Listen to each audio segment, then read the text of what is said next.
formerly Coinbase, working on all these incredible things.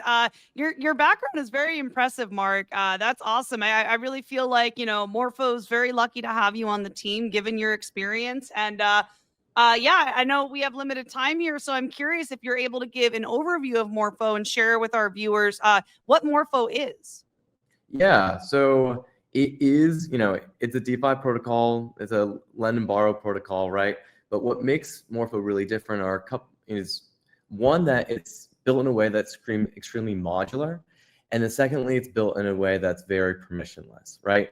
And so what I mean by modular is that on the supply side, lenders supply to ERC-4626 vaults rather than lending within a protocol like Aave where you receive a receipt token.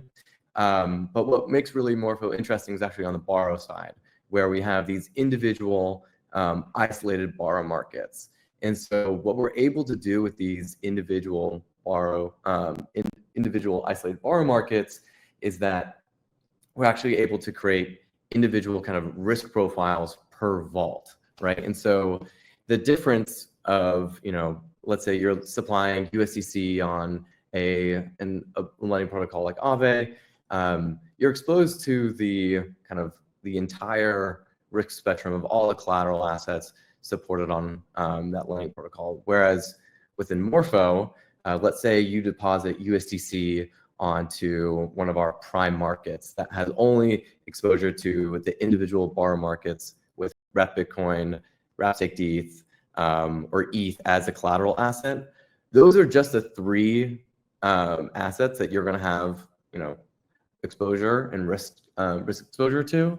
And so from that perspective, it caters to the understanding that there's many different types of lenders in this space, and there's many just different types of users that have different risk profiles. So that's one of the main differences between how we've structured Morpho and the standard kind of borrow lend protocol.